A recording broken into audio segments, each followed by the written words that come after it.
Estoy parada frente al espejo de mi nuevo departamento, viendo a una mujer que apenas reconozco. Mis manos ya no tiemblan cuando me arreglo para ir a trabajar. Ya no busco la aprobación de nadie para vestirme como quiero. Han pasado meses desde que dejé atrás una vida que creí que era mía, pero que en realidad era una prisión construida con mentiras y humillaciones. Esa noche en la fiesta de cumpleaños de Elena cambió todo. Escuchar a los hombres reírse de mí, sabiendo que mi propio esposo había compartido los detalles más íntimos de nuestro matrimonio, fue como recibir una bofetada que me despertó de un sueño de 8 años. Pero lo que vino después fue peor. Descubrir que no era solo él, que era toda una red de personas que habían construido una versión falsa de quién era yo. Si te ha pasado algo similar, o conoces a alguien que esté viviendo esto, te pido que compartas esta historia. A veces necesitamos escuchar que no estamos solas para encontrar el valor de cambiar nuestras vidas. Pero antes de contarte cómo llegué a reconquistar mi dignidad, déjame llevarte al momento exacto cuando mi mundo se derrumbó. Carmen, ya llegaste. Ven acá con nosotras. Elena me gritó desde la terraza de su casa en la colonia Roma Norte, agitando una copa de vino tinto. Era marzo y el aire nocturno todavía tenía ese frescor que me gustaba. Acababa de cerrar el contrato más grande de mi carrera como organizadora de eventos. La boda de la hija de un empresario importante en el hotel Four Seasons. Me sentía invencible, como si finalmente hubiera demostrado que mi negocio era más que un hobbyito, como le gustaba decir a Ricardo. ¿Dónde está tu marido?, me preguntó Sofía, la hermana menor de Elena, mientras me servía una copa. Llegando. Tuvo que cerrar la agencia más tarde, respondí, buscando a Ricardo con la mirada entre los invitados. La casa se veía preciosa. Elena siempre había tenido buen gusto para decorar, aunque nunca trabajó. Su esposo Mauricio la mantenía muy bien. A veces me preguntaba si no la envidiaba un poquito. No tener que preocuparse por conseguir clientes, por hacer cotizaciones, por demostrar constantemente que eras capaz. Carmen, cuéntanos del evento que acabas de conseguir, me dijo Elena acomodándose en uno de los sillones de mimbre. Les platiqué con emoción sobre la boda. 200 invitados, presupuesto de 500,000 pesos, 3 días de celebración. Era exactamente el tipo de proyecto que había soñado manejar cuando empecé mi empresa hace 4 años. ¡Qué padre! ¿Y Ricardo qué opina?, preguntó Sofía. Pues está contento, mentí un poco. La verdad es que Ricardo había puesto cara cuando le conté. Dijo algo sobre que iba a estar muy ocupada y que no le iba a dar tiempo de atenderlo como se debe. Los hombres son así. Les gusta que tengamos éxito, pero no demasiado, rió Elena, y las demás asintieron. Hacia las 10 llegó Ricardo con Miguel, su primo, y otros 3 amigos que reconocí de reuniones anteriores. Se fueron directo a la parte de atrás del jardín, donde Mauricio había puesto una mesa con botanas y cervezas. Era típico. Los hombres por un lado, las mujeres por otro. Voy al baño, le dije a las chicas después de un rato. Caminé hacia la casa por el pasillo que daba al jardín trasero. Fue ahí cuando los escuché. Primero reconocí la risa de Miguel, esa risa medio vulgar que siempre me incomodaba. No, en serio, es increíble. Le digo, ¿quieres? Y me dice que está cansada. Siempre está cansada, decía Ricardo. Se me hizo un nudo en el estómago. ¿Estaba hablando de mí? ¿Siempre?, preguntó otra voz que no identifiqué bien. Siempre. O que le duele la cabeza o que tuvo un día pesado. Ya hasta dejé de intentar, continuó Ricardo, y los demás se rieron. Pues búscate otra, hermano. La vida es muy corta para vivir así, dijo Miguel. Es que no entiendes, ella nunca quiere nada en la cama. Nada, como si fuera una monja. Las carcajadas que siguieron me atravesaron como cuchillos. Me quedé paralizada ahí, escondida detrás de la pared, escuchando cómo mi esposo de 8 años convertía nuestra intimidad en entretenimiento para sus amigos. ¿Y tú qué haces?, preguntó alguien más. ¿Qué voy a hacer? Aguantarme. Pero ya estoy hasta la madre, la verdad. Pues déjala que se quede con sus eventos y sus reuniones. Total, mejor para ti, ¿no? Menos responsabilidades. Mi corazón latía tan fuerte que pensé que me iba a desmayar. Quería correr, quería gritarles, quería desaparecer. En lugar de eso, me quedé ahí como una idiota, escuchando cómo destruían lo poco que quedaba de mi autoestima. El problema es que ahora está toda engreída con su trabajito. Se cree muy importante, agregó Ricardo tomando un trago largo de su cerveza. Pero en la casa sigue siendo la misma, fría como un témpano. No pude escuchar más. Regresé al baño casi corriendo, cerré la puerta con seguro y me senté en el piso. Las lágrimas llegaron sin avisar, mezclándose con la rabia y la humillación. ¿Cuántas veces había pasado esto? ¿En cuántas reuniones familiares, cuántas cenas con amigos, cuántas parrilladas había sido yo el tema de conversación? Me imaginé a todos esos hombres riéndose de mí, compadeciendo a Ricardo por estar casado con una mujer fría, pero lo que más me dolía era que parte de lo que decía era cierto. Últimamente no tenía ganas de estar con él, pero no era porque fuera fría o porque no me gustara el sexo. Era porque cada día me sentía más pequeña a su lado, más criticada, más juzgada. Era difícil sentir deseo por alguien que constantemente te hacía sentir que no eras suficiente. Alguien tocó la puerta. «¿Carmen? ¿Estás bien?» Era Elena. «Sí, ya salgo», logré decir, tratando de que no se me quebrara la voz. Me lavé la cara, me retoqué el maquillaje y salí con una sonrisa falsa. «¿Todo bien? Te veías rara». «Sí, solo me dolía un poco la cabeza». Elena me miró con esos ojos que tenía cuando sabía que algo no estaba bien, pero no dijo nada. Regresamos con las demás y traté de actuar normal, pero cada risa que escuchaba del jardín trasero me recordaba lo que acababa de oír. Cuando Ricardo se acercó a despedirse, fingí que todo estaba perfecto. «¿Ya nos vamos?», me preguntó poniéndome la mano en la cintura. «Cuando quieras». En el coche de regreso a casa estuvo hablando de los amigos, del trabajo, de cualquier cosa menos de lo que yo había escuchado. Yo contestaba con monosílabos, viendo las luces de la ciudad pasar por la ventana. «¿Estás bien? Estás muy callada», me dijo cuando llegamos a nuestro departamento en la Condesa. «Solo cansada». «Ah, bueno, era de esperarse», murmuró, y yo supe exactamente lo que quería decir. Esa noche me quedé despierta hasta muy tarde, viendo el techo de nuestra recámara, repasando cada palabra que había escuchado. No podía dejar de pensar en una cosa. Si Ricardo creía que yo era el problema, ¿cuánta gente más lo creía también? Capítulo 2. Palabras que duelen.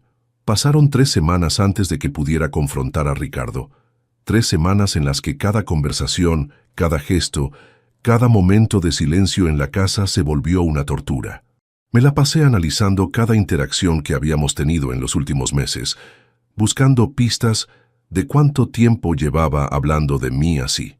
El peor momento llegó cuando fuimos a cenar a casa de mis papás el domingo siguiente. Mi mamá, como siempre, preguntó por mi trabajo.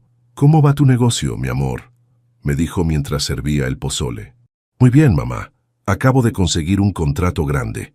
«Qué bueno, pero no vayas a descuidar otras cosas importantes», me contestó, lanzándole una mirada cómplice a Ricardo. Mi papá se rió. «Tu mamá tiene razón. El trabajo está bien, pero la familia es primero». Ricardo asintió con esa sonrisa que ahora me daba náuseas. «Exacto, suegro». Yo siempre le digo lo mismo. Le había contado a mis propios papás. Les había dicho que yo era una mala esposa porque trabajaba mucho. Me quedé callada el resto de la cena, pero por dentro estaba hirviendo. Esa noche, cuando llegamos a casa, ya no pude más. «Necesitamos hablar», le dije mientras él se quitaba los zapatos. «Ahora estoy cansado, Carmen. Mañana tengo que llegar temprano a la agencia». Ahora, algo en mi tono lo hizo voltear a verme. Me senté en el sillón de la sala y él se quedó parado cerca de la puerta, como si estuviera listo para escapar. «¿De qué has estado hablando con tus amigos sobre mí?», se puso pálido. No contestó inmediatamente, lo cual ya era una respuesta. «No sé de qué hablas». «En la fiesta de Elena. Los escuché, Ricardo. A ti y a Miguel. Y a los demás».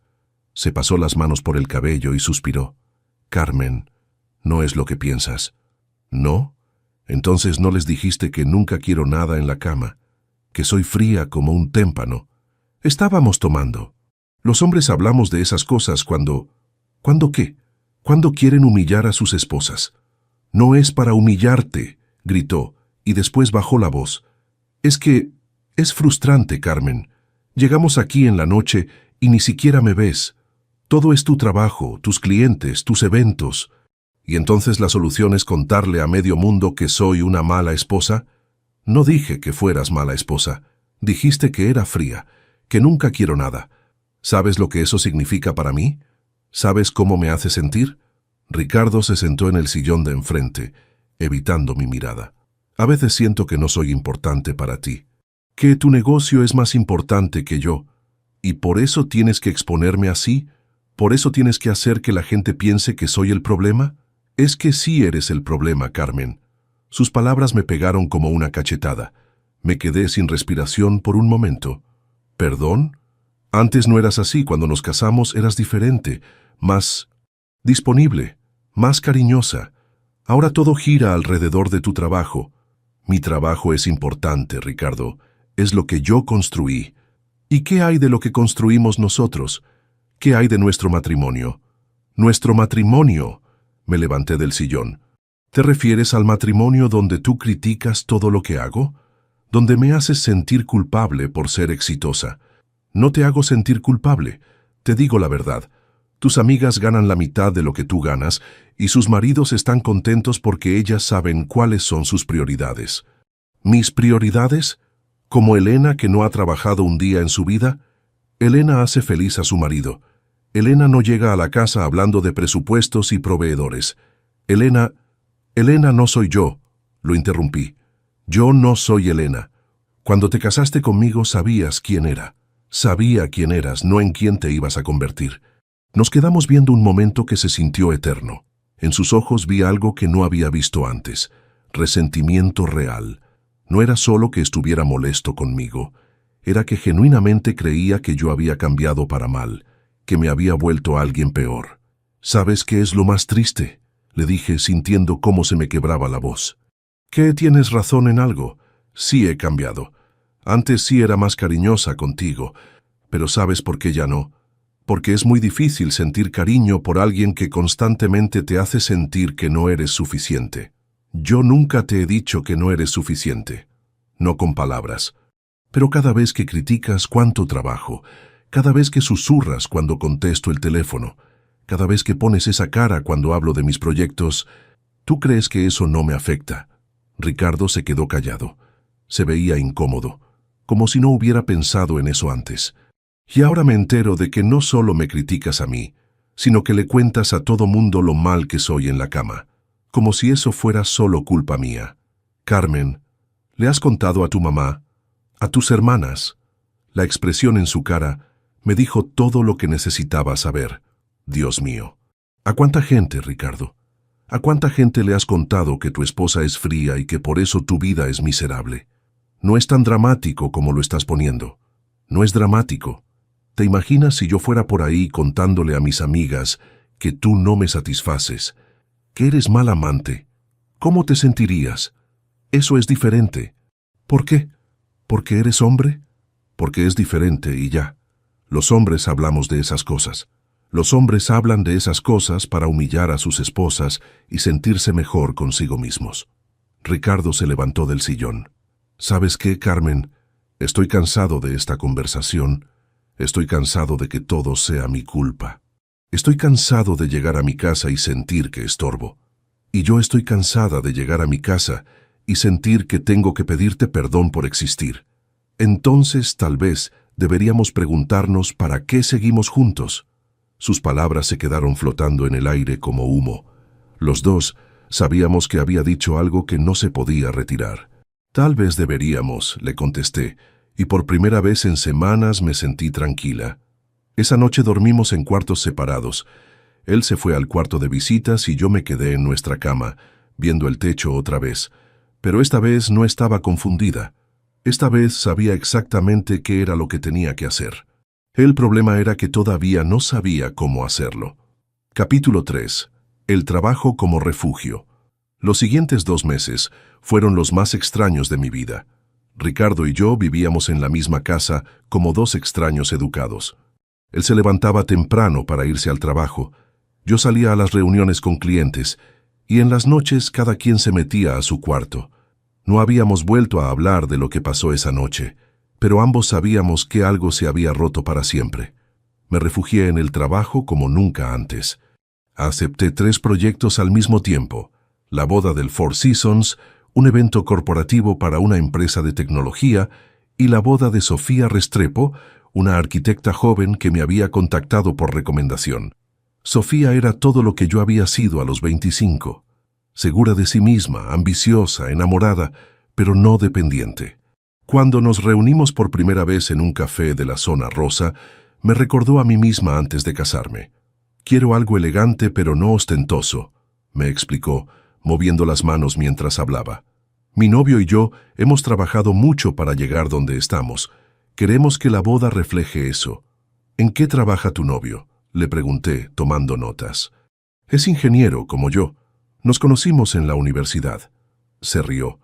«A veces la gente nos dice que somos muy parecidos, que los dos somos muy ambiciosos, como si fuera algo malo». Sus palabras me dolieron en un lugar que no sabía que todavía estaba sensible. «¿Y él te apoya en tu carrera?». «Claro. De hecho, él fue quien me animó a empezar mi propio despacho. Dice que soy muy buena para dejarme trabajar para otros toda la vida». Me quedé callada un momento, fingiendo que revisaba mis notas. «¿Estás bien?», me preguntó Sofía. «Sí, perdón. Es que me recordaste a mí cuando era más joven». «¿Qué cambió?». Era una pregunta sencilla, pero no tenía una respuesta sencilla. ¿Qué había cambiado? ¿El matrimonio? ¿Ricardo? ¿Yo? «La vida», le contesté. «A veces la vida se vuelve más complicada». Sofía me miró con esos ojos inteligentes que tienen las mujeres cuando saben que hay más historia detrás de una respuesta. «Bueno, pues, ojalá que planear mi boda te ayude a recordar lo bueno que puede ser cuando 2 personas se apoyan de verdad». Mientras trabajaba en su boda, no podía dejar de comparar su relación con la mía. Diego, su novio, la llamaba durante nuestras reuniones solo para preguntarle cómo iba todo, si necesitaba algo. Cuando hablaba de ella se notaba que estaba orgulloso. Cuando Ricardo hablaba de mí, bueno, ya sabía cómo hablaba de mí. El problema era que mis otros proyectos empezaron a verse afectados por mi situación en casa. La señora que organizaba el evento corporativo, Lucía Mendoza, me hizo un comentario que me heló la sangre durante una de nuestras juntas. «Carmen, una pregunta personal. ¿Tú estás casada?». «Sí, ¿por qué?». «Es que mi cuñada conoce a tu esposo. Dice que trabaja en una agencia de autos, ¿no?». Se me revolvió el estómago. «Sí». «Ah, qué casualidad. El otro día estábamos platicando en una reunión familiar y salió tu nombre. Mi cuñada dice que tu esposo es muy simpático». «Ah, sí, Ricardo es muy sociable». «Sí, eso dijo. También mencionó que, bueno, que has estado muy ocupada con el trabajo últimamente, que a veces es difícil para los matrimonios cuando la mujer trabaja tanto». Ahí estaba. La prueba de que las conversaciones de Ricardo no se limitaban a sus amigos borrachos.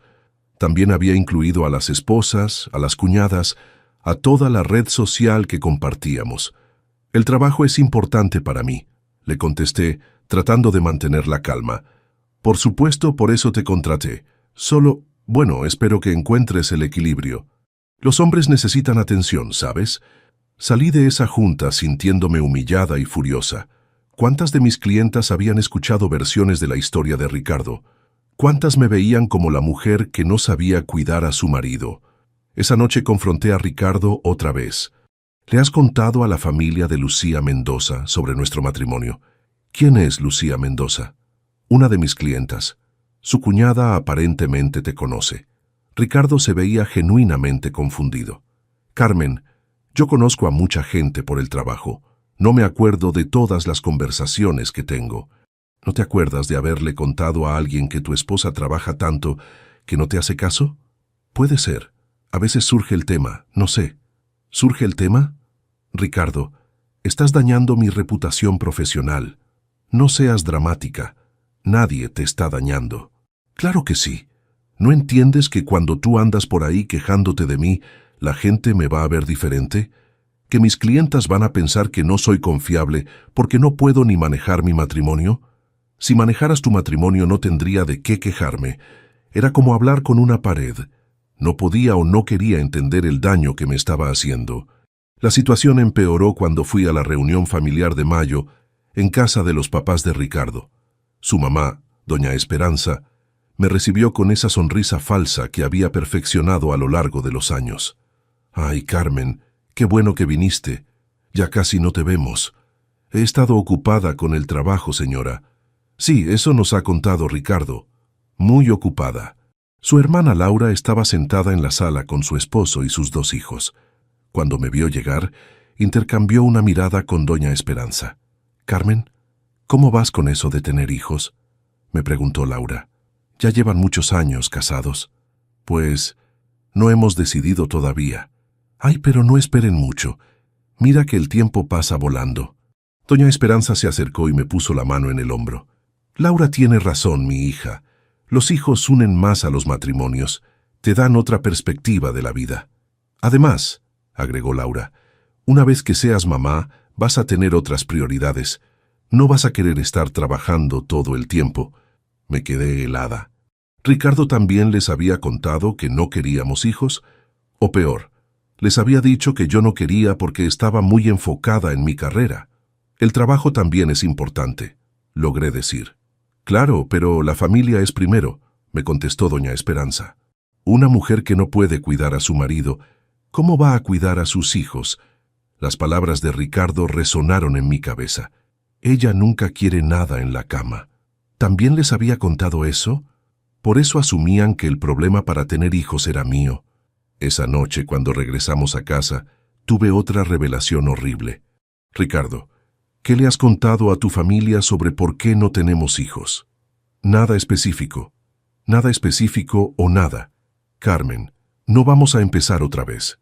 ¿Les dijiste que no quiero tener hijos porque estoy muy ocupada con el trabajo?». Puede ser que haya salido el tema. «¿Y les contaste también que tengo endometriosis? ¿Que a veces me duele y por eso no siempre tengo ganas de tener relaciones?». Ricardo se quedó callado.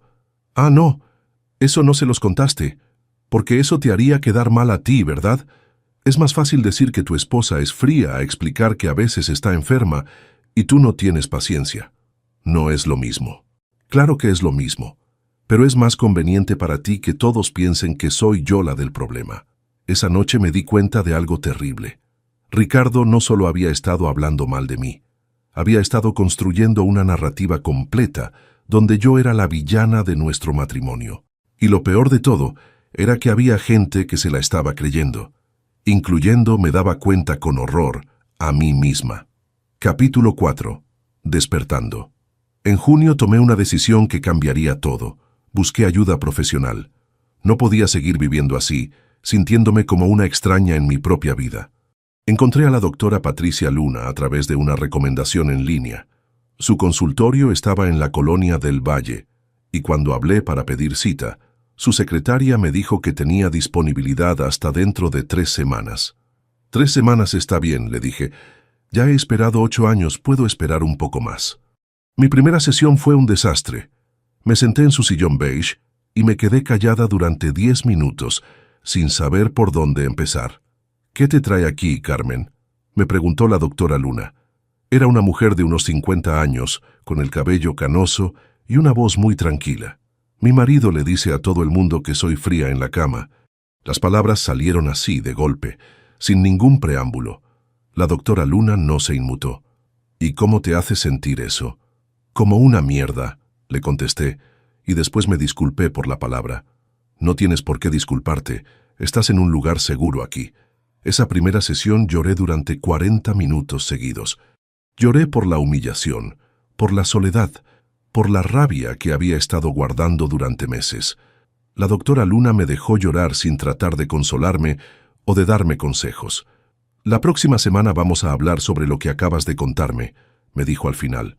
«Mientras tanto, quiero que pienses en una cosa. ¿Desde cuándo empezaste a sentirte así en tu matrimonio?». Esa pregunta me persiguió toda la semana. ¿Desde cuándo? Al principio pensé que era desde que escuché la conversación en casa de Elena, pero mientras más lo pensaba, más me daba cuenta de que la cosa venía de mucho más atrás. En mi segunda sesión, la doctora Luna me hizo preguntas que nunca me había hecho. «¿Ricardo te ha dicho alguna vez que estás exagerando cuando te enojas por algo?». Sí, siempre. ¿Te ha dicho que eres muy sensible? Todo el tiempo. ¿Alguna vez has sentido que tienes que pedirle perdón por cosas que no hiciste mal? Me quedé callada. La respuesta era sí, pero nunca lo había visto así. Carmen, ¿sabes qué significa la palabra gaslighting? No. Es cuando alguien te hace dudar de tu propia realidad. Te hace creer que estás loca, que eres muy sensible, que tú eres el problema. Es una forma de abuso emocional muy común. Pero Ricardo no me pega, no me grita tanto. El abuso no siempre es físico, a veces es más sutil. Te va desgastando poco a poco hasta que ya no sabes quién eres. Salí de esa sesión con la cabeza dándome vueltas. ¿Abuso emocional? ¿Yo? Pero si tenía un buen matrimonio. Bueno, había tenido un buen matrimonio, ¿o no? Mientras tanto, las cosas en casa empeoraron. Ricardo había empezado a revisar mi teléfono cuando yo estaba bañándome. Al principio no me di cuenta, pero una noche salí del baño y lo encontré con mi celular en la mano. ¿Qué haces? Se te olvidó apagarlo y estaba sonando. Y por eso lo agarraste. Era un mensaje, pensé que era importante. ¿De quién? De tu cliente, la de la boda. Sofía. Me quedé parada ahí, desnuda, envuelta en la toalla, sintiéndome completamente vulnerable. Ricardo, ese es mi teléfono privado. Somos esposos, Carmen. No deberíamos tener cosas privadas. ¿Tú me dejas revisar tu teléfono? Si quieres, claro. Pero cuando le dije que sí quería, se puso nervioso y empezó a dar excusas. Ahorita no, que tengo trabajo pendiente. ¿Trabajo en tu teléfono personal? Carmen, no seas paranoica. Ahí estaba otra vez esa palabra, paranoica, como si mis preocupaciones no fueran válidas. Unos días después, apareció en mi oficina sin avisar. Yo estaba en una junta con Sofía y Diego, planeando los últimos detalles de su boda, que sería en agosto. «Hola», dijo Ricardo asomándose por la puerta. «Perdón que interrumpa». «Hola», le contesté confundida. «¿Qué haces aquí?» «Venía pasando y se me ocurrió invitarte a comer». Era mentira. Ricardo nunca venía pasando por mi oficina. Estaba a 20 minutos de su trabajo y en dirección contraria a cualquier lugar donde él tuviera que estar. «Estoy en junta», le dije. «Ah, no se preocupen por mí», les dijo a Sofía y Diego. «Soy Ricardo, el esposo de Carmen». «Mucho gusto», contestó Diego, levantándose para saludar. «Igualmente». «¿Ya van a ser los novios?» «Sí, nos casamos en agosto», le contestó Sofía. «Qué padre. Ojalá que Carmen los esté cuidando bien. A veces se le va el avión con tanto trabajo». Me quedé helada. ¿En serio acababa de hacer eso? ¿Acababa de menospreciarme frente a mis clientes? «Carmen es increíble», contestó Sofía. «Es la mejor decisión que hemos tomado». «Ah, qué bueno. Es que en la casa a veces la veo muy estresada y me preocupo». «Bueno», interrumpí, «te veo en la casa en la noche. Ahorita estamos ocupados». Ricardo se fue, pero el daño ya estaba hecho. Después de que se fue, Sofía me preguntó si estaba todo bien. «Sí, ¿por qué?» «No sé, se veía tenso». «Es que está preocupado porque he trabajado mucho últimamente». ¿Preocupado o molesto? La pregunta me pegó porque Sofía había visto exactamente lo que yo no quería admitir. Esa noche le reclamé a Ricardo. «¿Por qué viniste a mi oficina?» «Quería verte». ¿Está mal que un esposo quiera ver a su esposa? ¿Está mal que un esposo vaya a menospreciar a su esposa frente a sus clientes? No te menosprecié. Solo dije que te veía estresada. ¿Dijiste que se me va el avión con tanto trabajo? Bueno, es que es verdad». «Ricardo», le grité, ¿no entiendes que esa gente me paga? ¿Que necesito que confíen en mí?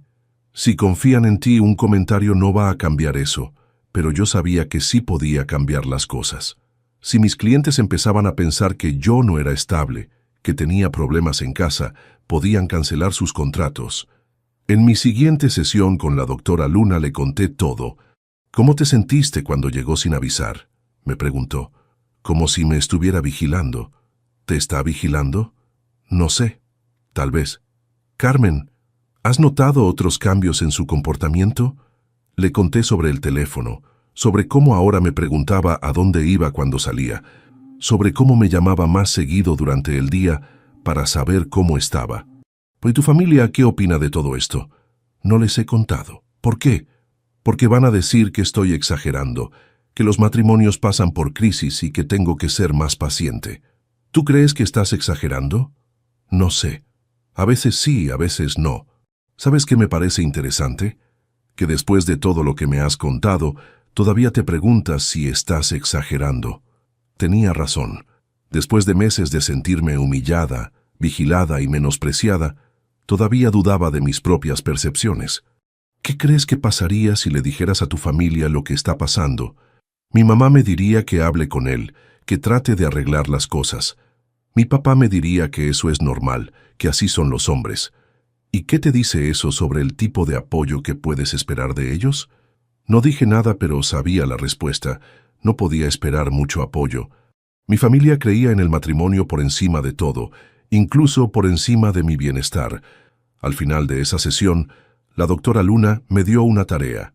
Quiero que esta semana pongas límites pequeños, nada dramático, solo pequeñas cosas que te ayuden a sentir que tienes control sobre tu propia vida. ¿Cómo qué? No sé, tú dime. ¿Qué es algo pequeño que puedes hacer solo para ti, sin tener que explicárselo a nadie? Lo pensé durante el camino a casa, que era algo que podía hacer solo para mí. Al día siguiente, cambié la contraseña de mi teléfono. Capítulo 5. La decisión. Agosto llegó con una sensación de urgencia que no podía explicar. La boda de Sofía estaba programada para el último sábado del mes en una hermosa hacienda en Tepoztlán, y yo había puesto toda mi energía en que fuera perfecta. Era como si necesitara demostrarme a mí misma que todavía podía crear algo hermoso, incluso cuando mi propia vida se estaba desmoronando. Las sesiones con la doctora Luna me habían ayudado a ver las cosas más claras, pero también me habían puesto en una posición imposible. Ahora sabía que lo que estaba viviendo no era normal, pero no sabía qué hacer con esa información. ¿Has pensado en la separación?, me preguntó la doctora Luna en nuestra sesión de la segunda semana de agosto. Todos los días, le contesté, pero es muy complicado. ¿Qué es lo más complicado? El dinero. La casa está a nombre de los dos, tenemos deudas juntas. Mi negocio, si me separo, va a haber un escándalo, la gente va a hablar. ¿Y qué van a decir? Que tenían razón, que yo era el problema, que por eso no funcionó el matrimonio. ¿Tú crees que eres el problema? Ya no sé qué creer. Era verdad. Después de meses de terapia sabía que Ricardo me había estado manipulando, pero todavía había una parte de mí que se preguntaba si tal vez sí era demasiado ambiciosa, si tal vez sí había descuidado mi matrimonio. Carmen, hay algo que quiero que entiendas, me dijo la doctora Luna. Dudar de ti misma es exactamente lo que se supone que debe pasar cuando has vivido abuso emocional durante mucho tiempo. No significa que estés loca, significa que has estado viviendo en una realidad distorsionada. ¿Cuánto tiempo toma volver a la normalidad? No hay una respuesta fija. Pero sí te puedo decir que mientras sigas en la misma situación, va a ser muy difícil sanar. Esa semana Ricardo escaló su comportamiento. El miércoles llegué a casa y encontré que había movido cosas en mi oficina. ¿Por qué moviste mis papeles?, le pregunté. Estaba limpiando, se veía muy desordenado. Ricardo, esos papeles estaban organizados. Ahora no sé dónde está nada. Relájate, solo los acomodé. Pero no era solo acomodar. Había revisado contratos, había movido facturas, había tocado archivos confidenciales de mis clientes. ¿Leíste mis contratos? Vi algunos papeles. ¿Está mal que me interese en tu trabajo? Sí, está mal. Esa información es confidencial. Carmen, somos esposos. No me puedes tratar como si fuera un extraño. Sí puedo, es mi trabajo, es mi privacidad. Tu privacidad, se rió. ¿Desde cuándo necesitas privacidad conmigo? Esa noche me quedé despierta hasta las 3 de la mañana, reorganizando mis archivos y preguntándome qué más había visto. Al día siguiente llamé a mi banco para cambiar mis contraseñas y preguntar si alguien más había tratado de acceder a mis cuentas. El viernes antes de la boda de Sofía, Ricardo me dijo que quería ir conmigo. No puedes. Es trabajo, no es social, pero es en Tepoztlán.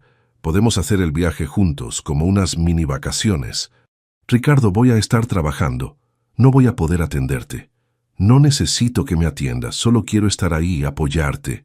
No, no, no, no quiero que vayas. Su cara cambió completamente. ¿Por qué no quieres que vaya? Porque cada vez que vas a uno de mis eventos me menosprecias, haces comentarios, me pones nerviosa. Eso no es verdad. Sí es verdad. Y esta boda es muy importante para mí. No puedo arriesgarme a que hagas algo que la arruine. ¿Crees que voy a arruinar tu trabajo? Sí.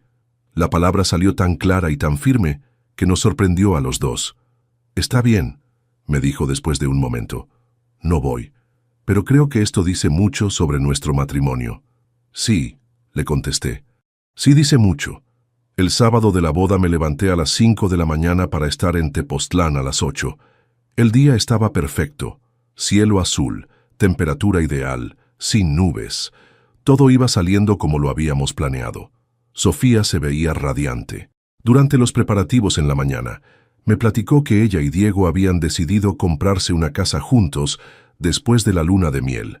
Vamos a poner todo a nombre de los dos, me dijo mientras se maquillaba. Diego dice que no hay punto en casarse si no vamos a construir todo juntos. ¿Y tu carrera? ¿Qué tiene? Vamos a apoyarnos mutuamente. Él va a seguir con su empresa y yo con mi despacho. Hasta estamos pensando en hacer algunos proyectos juntos en el futuro. La ceremonia fue perfecta. Ver a Sofía y Diego intercambiar votos me hizo llorar, pero no de felicidad. Lloré porque me di cuenta de lo que nunca había tenido. Lloré porque entendí que el amor no se supone que te haga sentir pequeña. La fiesta iba de maravilla, hasta las 9 de la noche.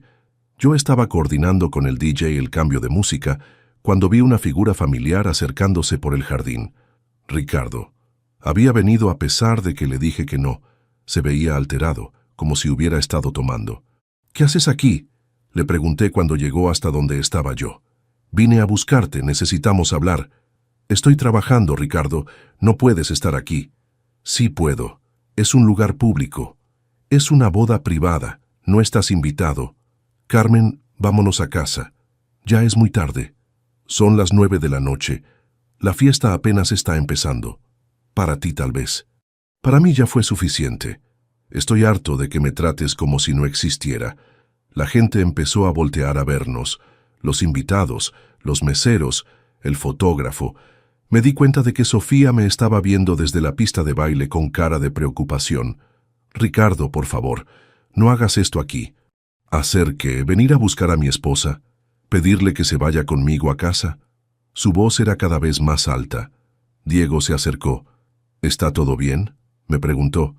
Sí, todo bien, contestó Ricardo antes de que yo pudiera hablar. Solo vine por mi esposa. ¿Señora Carmen?, me preguntó Diego, ignorando a Ricardo. ¿Diego? ¿Puedes darme un minuto?, le pedí. Claro, voy a estar allá si necesitas algo. Cuando Diego se fue, traté de hablar con Ricardo en voz baja. Por favor, vete. Podemos hablar en la casa mañana. No, estoy cansado de esperar. Estoy cansado de que tu trabajo sea más importante que yo. Estoy cansado de que me hagas sentir como si no valiera nada. Ricardo, estás borracho. No estoy borracho. Estoy harto. Harto de vivir con una mujer que prefiere trabajar que estar con su marido. Toda la pista de baile se había quedado callada. Los meseros habían parado de servir. El DJ había bajado la música. Todos nos estaban viendo. «Mírate», me gritó. «Mírate cómo estás. Toda arreglada para extraños, pero para mí nunca tienes tiempo. Ricardo, basta. No voy a parar. Ya me cansé de fingir que está todo bien.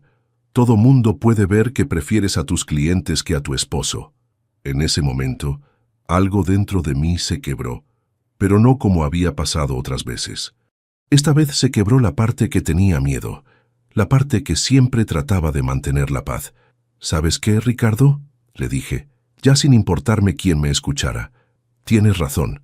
Sí prefiero a mis clientes que a ti, porque mis clientes me respetan.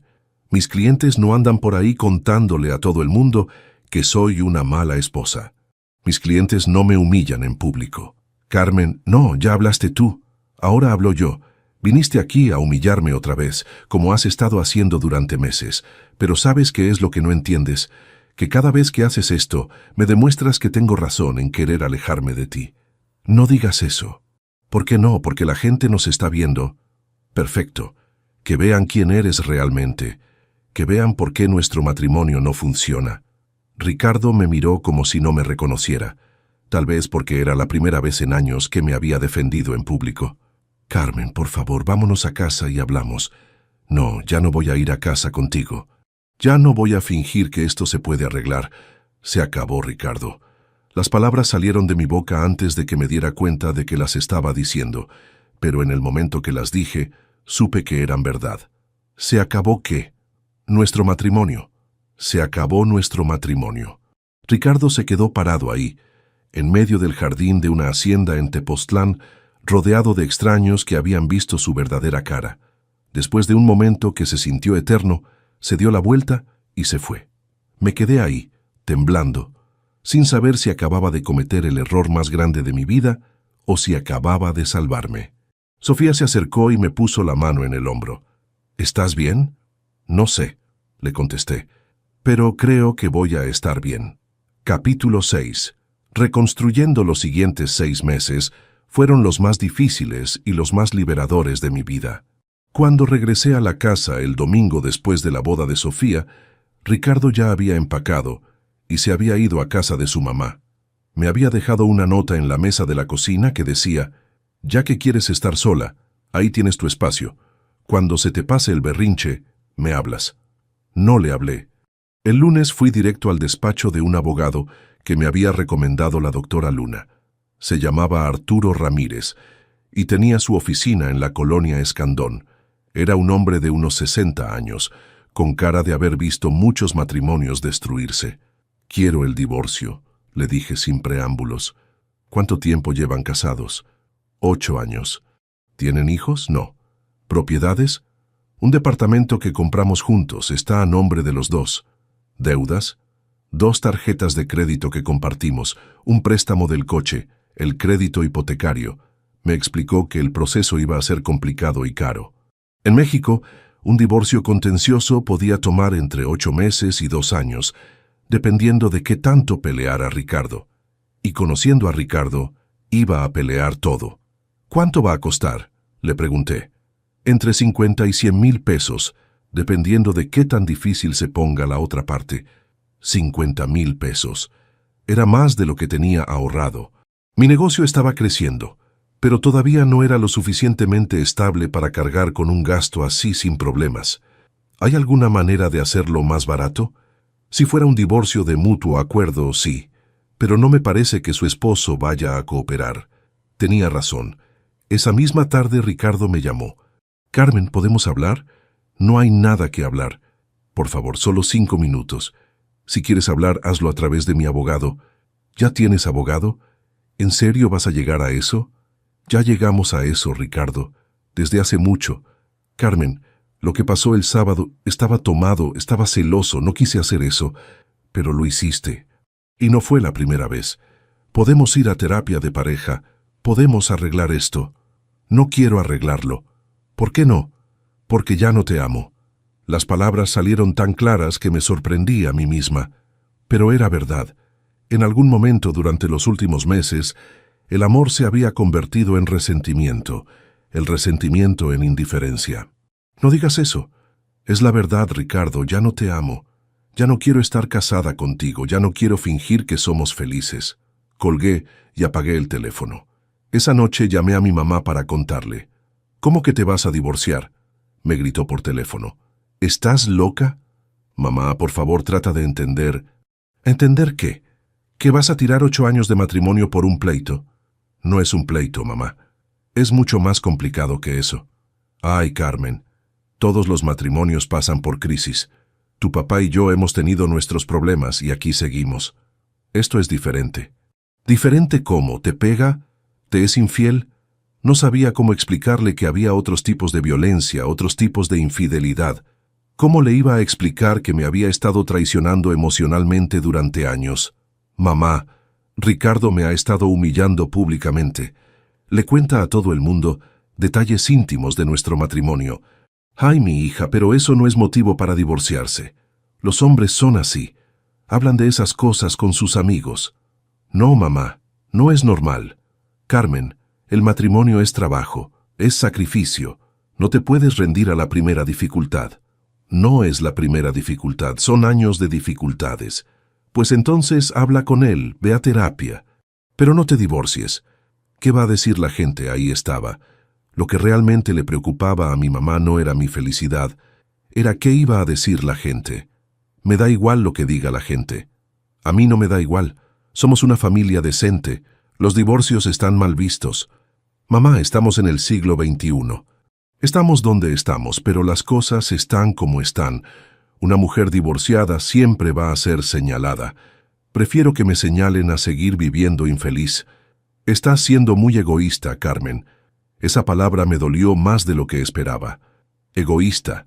Como si querer ser feliz fuera un defecto. Si ser egoísta significa no dejar que me traten mal, entonces sí soy egoísta. Mira, piénsalo bien. Duerme sobre el asunto. En unos días se te va a pasar el coraje y vas a ver las cosas diferentes. Pero no se me pasó el coraje. Lo que pasó fue que Ricardo empezó su propia campaña para hacerme ver que estaba cometiendo un error. Primero fueron las llamadas. Me llamaba todos los días, a veces varias veces al día. Cuando dejé de contestar, empezó a mandarme mensajes. Carmen, por favor, podemos arreglar esto. No me puedes tirar así nomás. Tenemos historia juntos. Te amo. Sé que en el fondo tú también me amas. Después vinieron las visitas no anunciadas. Llegaba a mi oficina con flores, con cartas, con promesas de cambiar. Una vez llegó con una cadena de oro que había comprado. Es para que recuerdes que somos una pareja, me dijo. Para que recuerdes lo que hemos construido juntos. Ricardo, ya hablé con un abogado. Esto se acabó. Los abogados solo quieren dinero. No les importa si destruyen familias. Nadie está destruyendo nada. Ya estaba destruido. ¿Por qué estás siendo tan cruel? No estoy siendo cruel. Estoy siendo honesta. La Carmen que yo conocí no era así. Era más dulce, más comprensiva. La Carmen que tú conociste ya no existe. La mataste a base de humillaciones. Yo nunca te humillé. ¿En serio? ¿Nunca? No a propósito. ¿Entonces qué era? ¿Accidentes? ¿Te tropezabas con la boca y sin querer le contabas a la gente que tu esposa era fría en la cama? Ricardo se quedó callado. ¿Sabes qué es lo más triste?, le dije. Que ni siquiera ahora puedes admitir lo que hiciste. Ni siquiera ahora puedes decir, sí, te lastimé, perdóname. Mamá, te lastimé, perdóname. Es muy tarde. En noviembre, Ricardo cambió de estrategia. Si no podía convencerme a mí, iba a tratar de convencer a mi familia. Fue a hablar con mis papás. Tu marido vino a hablar con nosotros, me dijo mi papá por teléfono. Se ve muy arrepentido. Papá, por favor, no te metas en esto. ¿Cómo no me voy a meter? Eres mi hija, y Ricardo es como un hijo para mí. Es que no entiendes lo que pasó. Entiendo que están pasando por una crisis matrimonial. Entiendo que él cometió errores. Pero también entiendo que tú no estás siendo muy comprensiva. ¿Comprensiva? Carmen, el muchacho está destrozado. Dice que tú ya no quieres ni hablar con él. Eso no está bien. No tengo nada que hablar con él. Tienes que darle una oportunidad. Los matrimonios se salvan con trabajo de los dos. Papá, yo ya trabajé durante 8 años. Ya me cansé. Te cansaste muy rápido. Esa conversación con mi papá me dolió muchísimo. Pero también me enseñó algo importante. No podía esperar que mi familia entendiera. Para ellos, el matrimonio era sagrado, sin importar qué tan tóxico fuera. El proceso legal fue tan terrible como me había advertido el abogado. Ricardo contrató a su propio abogado y empezó a pelear cada punto. No quería vender el departamento. No quería dividir las deudas por igual. Argumentaba que como él ganaba más, debería quedarse con la mayor parte de los bienes.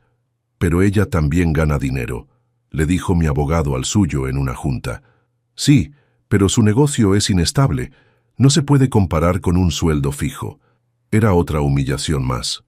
Incluso en el divorcio, Ricardo trataba de menospreciar mi trabajo. Para enero ya había gastado 40,000 pesos en abogados y el divorcio ni siquiera había llegado a juicio. Tuve que pedirle un préstamo a mi hermana para poder seguir pagando. ¿Estás segura de que esto es lo que quieres?, me preguntó Ana cuando me transfirió el dinero. Es mucho dinero, Carmen. Estoy segura. ¿Y si tratas de arreglarlo con él? Te ahorrarías todo este gasto. Ana, por favor, tú también no. No es que esté del lado de él. Es que el divorcio es muy caro. y muy complicado. Y después vas a estar sola. Prefiero estar sola que mal acompañada. ¿En serio? En serio.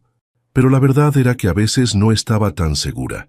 Había noches que llegaba a mi departamento nuevo, un estudio pequeño en la Roma Norte que costaba la mitad de lo que pagábamos antes, y me sentía completamente abrumada.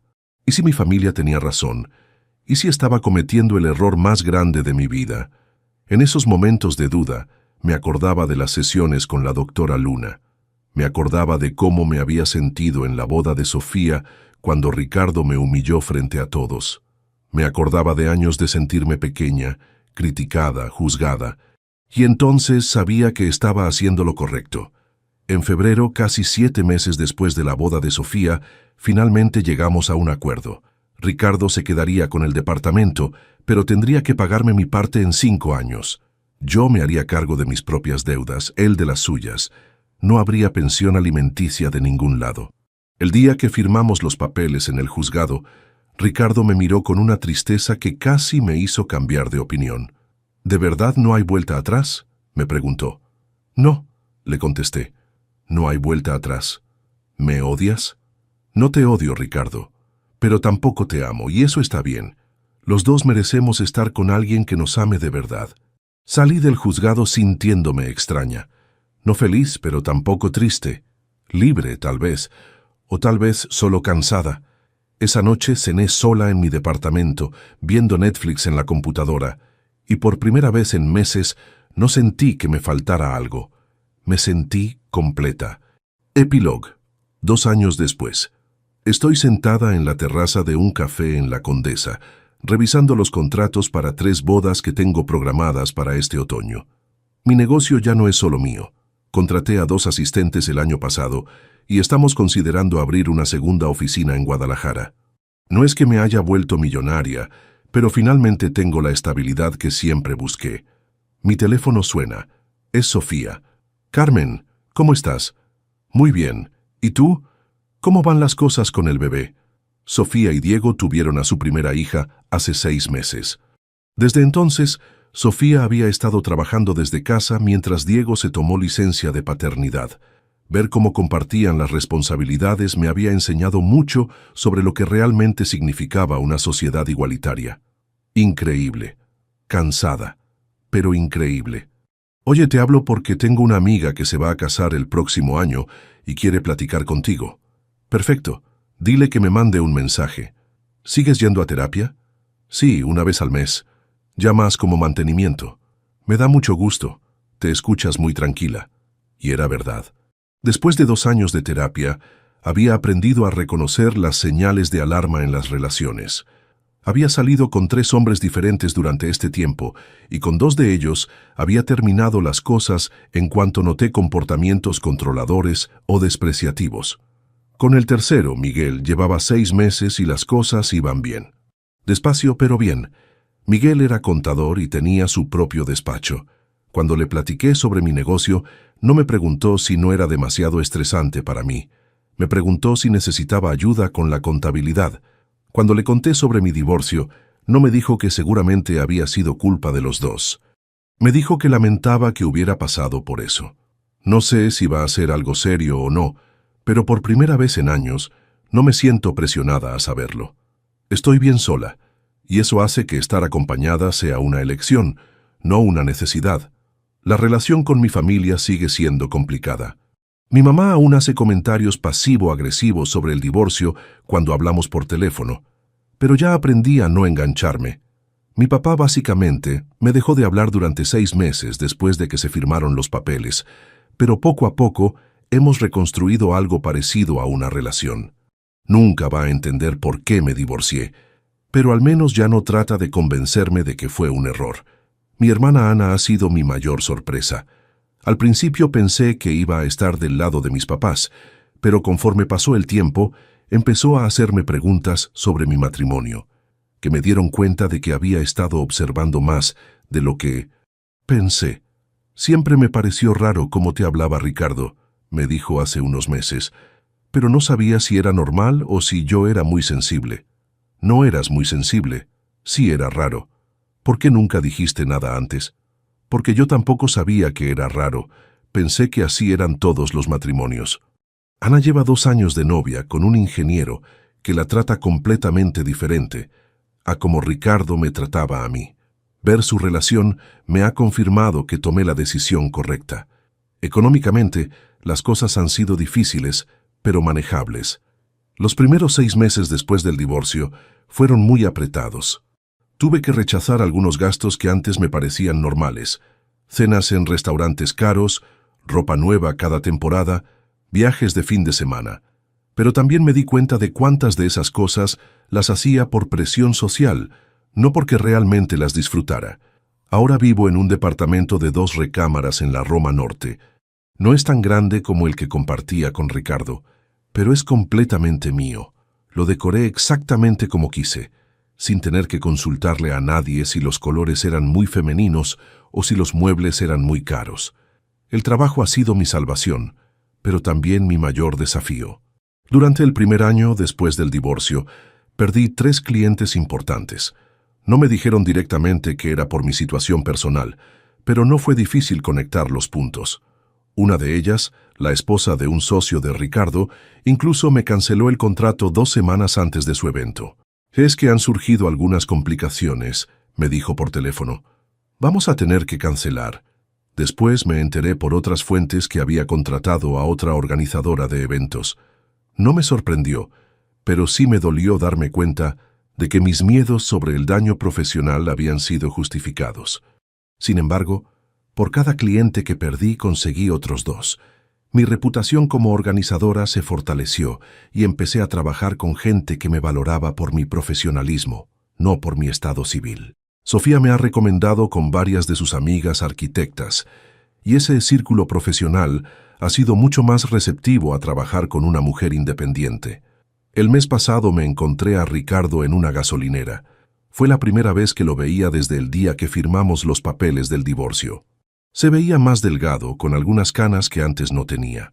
«Hola, Carmen», me dijo incómodo. «Hola, Ricardo. ¿Cómo estás?» «Bien. ¿Y tú?» «Bien también, trabajando mucho». Nos quedamos parados ahí por un momento, sin saber qué decir.